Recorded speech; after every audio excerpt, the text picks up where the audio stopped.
Good morning, everybody, and welcome to another episode of Coffee and Tea with AARP Connecticut, a conversation in which AARP staff and volunteers talk to Connecticut decision makers about policies and programs that are of interest to older residents. My name is John Erlingheuser, and I'm the Senior Director of Advocacy and Community Outreach here at AARP Connecticut. And I'm very pleased to be joined by one of our great AARP Connecticut volunteers, Peter Eder. So thanks for being with us today, Peter. Why don't you tell the folks what you do for AARP and a little bit about yourself and your background? Sure. Thanks, John. Last week I had to fill out one of those profiles of who you are, and it said occupation. And what I did is I put in what I usually do. Occupation is full-time volunteer. In 2007, when I stopped working, Kathy said to me, "What are you going to do to get out of the house?" And I said, "I'm going to give back, and I'm going to give back full-time."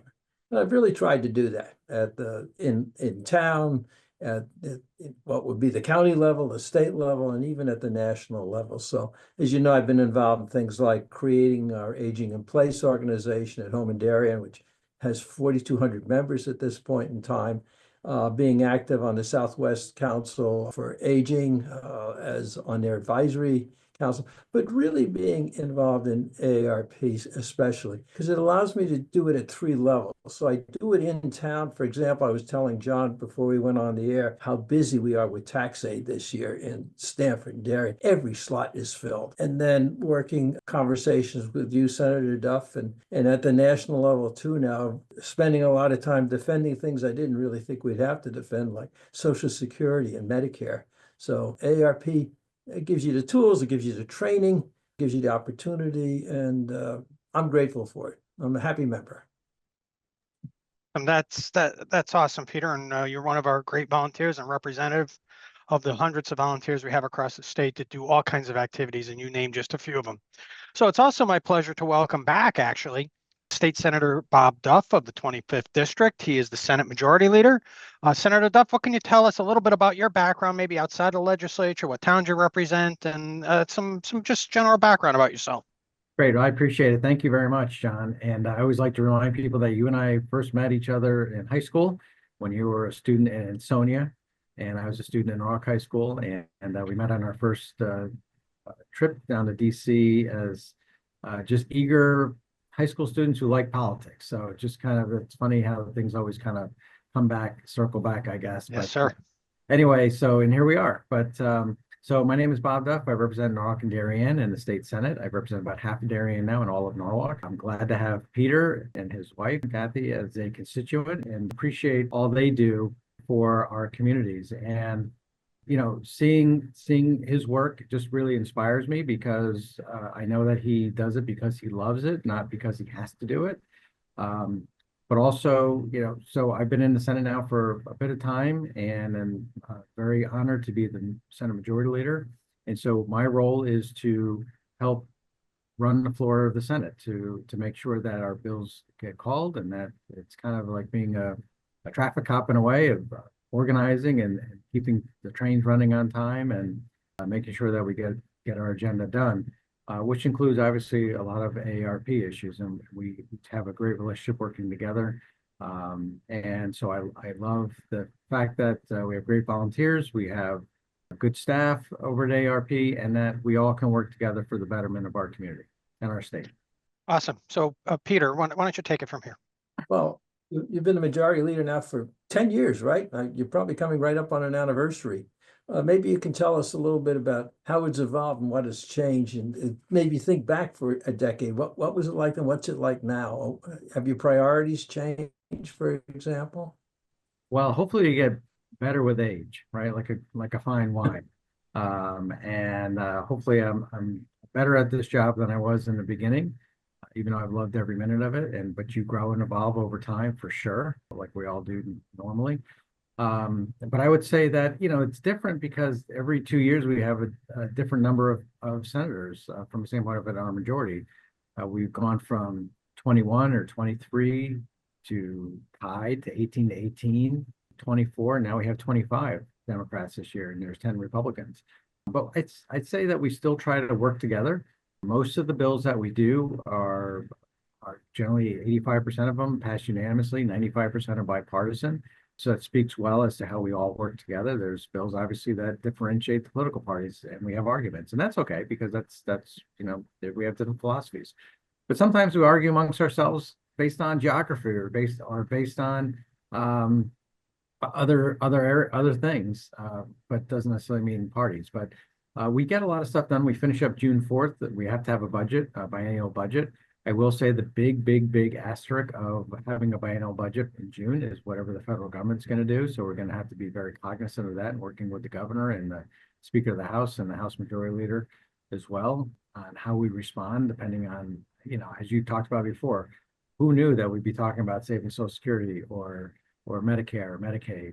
There's been a lot of rhetoric around that for the last few years, but I think at this point we're looking at over the precipice here of potentially losing some things. And Connecticut, we've been working hard to try and prevent as much as the destructive policies coming into Connecticut as possible.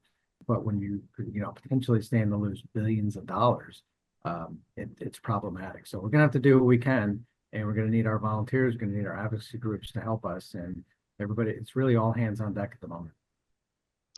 Yeah, it's an awful lot to really look at, Senator. But we're lucky we have both you as the Senate Majority Leader and your partner Senator Looney as the Senate President, and we're also very happy because we know you guys often push forward a lot of the many important priorities that AARP has. So let's talk about one of them. You and your caucus, again, are kind of the proponents of Senate Bill 3, an act concerning consumer protection and safety. AARP made consumer protections issues a big priority for us this year. I know it was a high priority for your caucus last year, and you got it out of the Senate, but we kind of ran out of time for the House to act.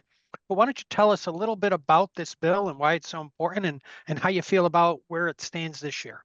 Yeah, thank you. And absolutely, Senator Looney is a great partner, and so fortunate to have him. And I'm so fortunate to be able to work with him all the time because he does care about these things. And we share similar philosophies on many of these types of bills. I will say that Senate Bill 3 was a kind of an amalgamation of things that I had seen over the last couple of years that I want to put together as kind of pro-consumer. And I'm so grateful to have AARP support on this. It really does mean a lot. So what it does is it talks about eliminating junk fees, which is something that former President Biden talked a lot about. We kind of took the ball and ran with it here in Connecticut. A lot of other states are trying to eliminate junk fees, and also, fees that, so people know what the actual cost of the product is. It's not that something gets at the end. You think you're paying $20 for something, then all of a sudden you're going to pay $30 for it because there's $10 worth of junk fees. Think about going to a concert. And we dealt with this successfully in Connecticut, but if you go into New York for a concert, you might think your ticket is, say, $100, but by the time you're done with it, it could be $200 based on all the other fees. If you knew it was $200, you might have made a different decision in the first place before you went all the way through. Second thing is in a bit more of technology, but we hear a lot about eavesdropping from devices. One of the reasons why the TVs are so inexpensive these days, you go to Costco or some other place, Best Buy or whatever, I'm not picking on those companies, but you see these TVs that are very cheap now. The reason why they're very cheap is because they're eavesdropping on you. It's kind of a scary thing to think about. So we need to have disclosures on that. Frankly, I pulled out my Alexa because of eavesdropping. But I will say the Apple product is much better for that. So people need to be aware of these things, which is why I mention it. Not because I'm favoring one company over another, but because people need to make informed choices. If you want to pay something a little cheaper, know that it comes with a price. If you want to pay something more expensive, know that you might have a little bit more protection. Also, a right to repair, which means that consumers have the right to repair something and that you don't have to spend money necessarily by sending it out somewhere, that there are parts available, tools available for folks to do that. And other states have also passed right to repair legislation. One kind of a quirky thing was municipal domains, making sure that our municipal governments have the .gov. Really important for cybersecurity, and also to make sure that people know when they go to a website that it's actually a real website. Federal government basically you can't apply for grants if you don't have a .gov. Two other quick things: price gouging is giving the Attorney General more power on price gouging. You can only look right now at the retailers, not at the wholesalers or up the food chain kind of. Senate Democrats were the only ones to come out last year to talk about price gouging at grocery stores or grocery prices. I'm not suggesting that our grocery stores in Connecticut are price gouging, but we should be looking at that. This is before the bird flu. Price of eggs was already expensive. And other items at the grocery store are already expensive. We asked the Attorney General to investigate that. He is, but he can only go up so far. So if he finds that our producers, like our meat producers, about 75% of the industry is controlled by maybe two or three companies on just meat. Chicken's the same kind of thing. Others are the same as well. We've seen the consolidation of these powers. The Biden administration is actually trying to break up a lot of these companies because they were too powerful. Same thing with eggs. Only very few companies actually control the egg market, which is one of the reasons why egg prices are so high. They know consumers will pay it in these times, so they're not going to help lower prices. They're going to only keep making prices go higher. Last thing in Senate Bill 3 is in shrinkflation. A lot of times people will pay more or the same price for something that has gotten smaller. There's no disclosure on that. So Senator Looney is a proponent of that in trying to make sure that shrinkflation is properly disclosed. Oh, no question about it. I laugh. You go down and you see a great deal on what used to be a pound of bacon, and it's now 12 ounces. And it used to be a 5-pound bag of flour, and you're paying the same price for a 4-pound bag. And it's amazing how they get away with these things. And you could barely look sideways at a box of cereal now because it's so thin. It looks the same on its front, but when you look at it on the side, the box is really shrunk. So it's really important that you guys are looking at those things. It used to be a pound of coffee. Oh gosh, I'll tell you. Not so much anymore. No, Peter. I want to turn to telecommunications. I saw last week, for example, the telephone companies are trying to charge you now if you want to get your invoices on paper, which is really ridiculous. But I see there's a Senate bill, but I want to read the title of the Senate bill because I think you'll help us explain it. It's Senate Bill 545, and it's got a complicated title. An act concerning the satisfaction of telecommunications quality of service standards and prohibiting remote connection fees. Can you put that in English, and can you maybe target some things that we can work on? Well, I'm not so sure I can put that in English. This is what happens when lawyers do stuff, right? Come up with the titles. It's not exactly a jingle that would come out of Wall Street, out of an ad agency. But I think what we're trying to do here is, again, more consumer protection, make sure that we did pass the bill in the before about paper fees for people who want to have online bills. We were getting a lot of complaints from senior citizens, and I think we actually took care of that. But if we need to go further on that, we certainly will do that. We also are trying to make sure that there's certain standards for landlines, and that also voice over internet protocol and connections, because we found that like connection fees are like junk fees. We want to prohibit those things.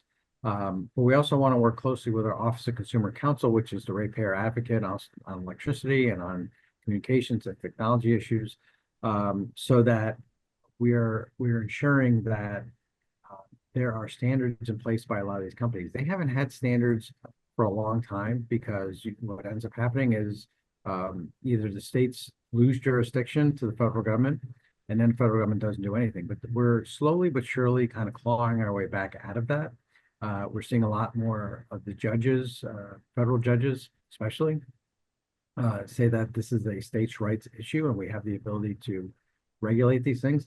And I think it's for the simple reason that judges have internet, judges have phones. They all understand, they can understand firsthand some of the problems that are being faced, especially again, as you have fewer and fewer companies who are actually who control the market. And it's not where it's it's 20 companies, there's maybe only 3. And so that puts consumers at a real disadvantage. And that's why you need to have state governments ensure that we step in and that we provide the parameters on how to do business that provides the essential guardrails. And it's such an important bill. In fact, we're strong supporters of Senate Bill 3, but we're also strong supporters of this bill, and we testified in favor of it because, again, as you said, the technology is evolving, and I'm speaking with you over a VoIP connection, and now that kind of people are in this new world, there should be some guarantees of quality and service. So we think it's an important bill, as you said, and it's a continual kind of march to try to rein in these companies where we can under federal law, where the states have certain rights, and we're very pleased that you guys are really kind of clawing your, as you put it, clawing your way back into kind of putting some oversight onto these folks. So we're appreciative of that. Sure. So, we talked about a couple of important bills. One, is a big Senate Bill 3 is an important priority for the caucus. And then, Senate Bill 545. But you could, you put forward your caucus a lot of priorities that are important and are things that AARP is really concerned about and are top tier issues for us. And those are things like prescription drugs, healthcare, and affordable utilities, all major priorities for you this year. So, why don't you tell us about any of those bills? You don't have to you could give us the quick version of any of them, and what those priorities are, and how you think those priorities will have an impact on the people that are watching us here this morning. Yeah, absolutely. Well, there's a number of different angles to take on that question, John. And one of it is we're seeing the federal government really just turn its back on consumers right now. A lot of chaos, a lot of confusion. Federal workers are losing their jobs, which means that people here in the state are going to see less protections. You're going to see fewer protections based on the Consumer Financial Protection Board basically shutting down. We're going to see people who have harder time getting their Social Security because apparently they're laying off a lot of folks in Social Security. You're going to see veterans having a tougher time because they're literally gutting the Veterans Administration. So we have to do what we can to be helpful. So when you talk about our priority bills, like working to lower prescription drug costs, whether that's re-importing drugs from Canada, whether that's talking about step therapy or different ways in which we can reauthorization or prior authorization. Prior authorization is the proper term for doctor's appointments and making sure that people stay healthy that way and not have to wait for a bureaucrat to say yes or no. Step therapy that Senator Linney has been working so hard on. Those are the kinds of things that really matter. So it's prescription drugs, it's access to healthcare, it's lowering those costs, it's ensuring that women have the same rights for their health care and reproductive rights as well, that we're protecting that. We're also, energy is such a big issue here, and there's it's tough because there's not a magic wand of answers on lowering energy costs. It's a very difficult issue, but I want to tell the folks who are listening that it is something we're taking very seriously. We're working very hard. I can share with folks that people talk about the public benefits charge. 77% of that public benefits charge is because of Millstone, because of the Millstone deal, which we passed in the legislature when the legislature was virtually tied. It was an initiative by my friends on the other side of the aisle because a lot of them represent Eastern Connecticut, and the Millstone folks, Dominion is the parent company, said they're basically going to shut it down. And so now we're kind of paying for that. But that charge is set to go away by the end of April. But I will say that a lot of folks have this misconception that we're also paying for people who never paid their bills. That's farthest from the truth. The reason is because you or I or Peter had our electric bill shut off, we could never get it turned back on again until we paid the debt. Most of those costs for people who never paid are really businesses. They're small businesses or medium-sized businesses that went out during the pandemic. We'll never get that money back. And we can't ask Eversource to pay for it, even though we'd like to, because of the fact that there's been Supreme Court cases that have said we can't put that back on the utilities. However, we have passed legislation over the years, our Take Back Our Grid Act, our modernization bill, that have literally saved people, ratepayers, millions of dollars. And the reason I know that is because the utilities have taken us to court, or the regulatory agency to court, 3 times at state Supreme Court, has lost every single time. So rates would actually even be higher. And let me just say this. I support Marissa Gillette as our chair of the Public Utility Regulatory Authority. Utilities have spent millions and millions of dollars to try to derail her nomination. And the reason why they want to derail her nomination is because she's actually putting forward the legislation, the very legislation that we passed about performance-based regulation. So she needs to be supported. I believe AARP is on board with her nomination. I don't want to speak out of turn, but you know, as a reformer, she's actually doing this, and her nomination is very important, not only in Connecticut but around the country as to what she's trying to do. So I support her. I support reforms on our electricity. I used to chair the Energy Committee, so I know how complicated this stuff is. We are working very hard on it. We're trying everything we can, and we'll continue to do that. But I just want to share some of that because it's some of the rhetoric that's been out there has been false and incomplete, and really damaging because people are believing it, which I don't blame them, but they're believing information that's not right.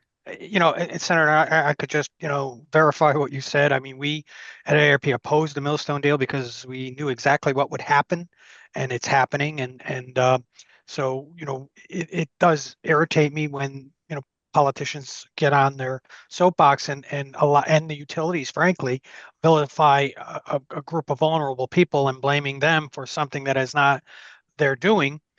Because as you pointed out, is over 70%. We've said that to anybody who'll listen, by the way, that over 70% of the increase in the public benefits charge was directly related to the Millstone deal, something that, again, we opposed. And you know, there are a lot of people that are proposing to do away with the public benefits charge, but not give a single explanation of how any of the many important things that are funded by that will get funded. Because as you know better than anyone, we have fiscal guardrails, we have all kinds of rules about spending and taxation that we have to follow, and so, you know, we get frustrated when we hear that. And, you know, again, you know, people want to hear we're going to lower their bills. It's a lot easier said than done.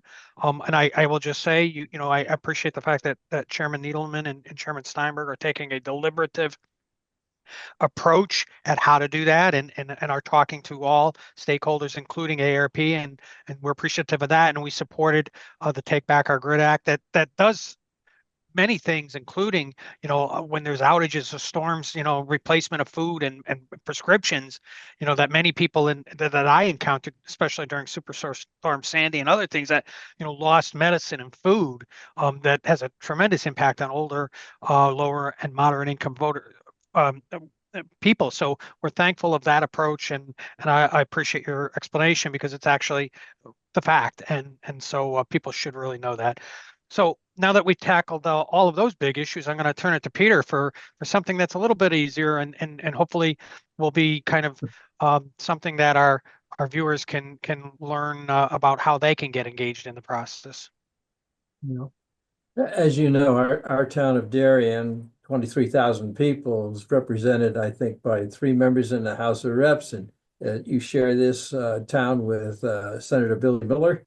And, you know, I know you're used to seeing our red jackets and red shirts in Hartford. I'm not wearing one today, but I'd wear one if I were up there. What kind of advice can you give to people like me and to others to stay aware and awake and to reach out to all of those people and make sure our voices are really being heard? Well, thank you. And also Senator Marr. She represents the northern part of Darien as well. So yeah, we love Darien so much. You have 3 state reps and 3 state senators. So just feel the love there in Darien. There's a lot of power for that little community. I would say this, that just like any community, whether you have 1 state rep or 3 state reps or whatever it is, that you get to know your legislator. You get to develop a relationship. If you're interested in these issues like you are, Peter, I mean, how many times we've had coffee, you know, over the years, a lot of times. And, you know, I would say to folks that those relationships are important because you can then pick up the phone or send an email. I mean, it's a voice that we're familiar with.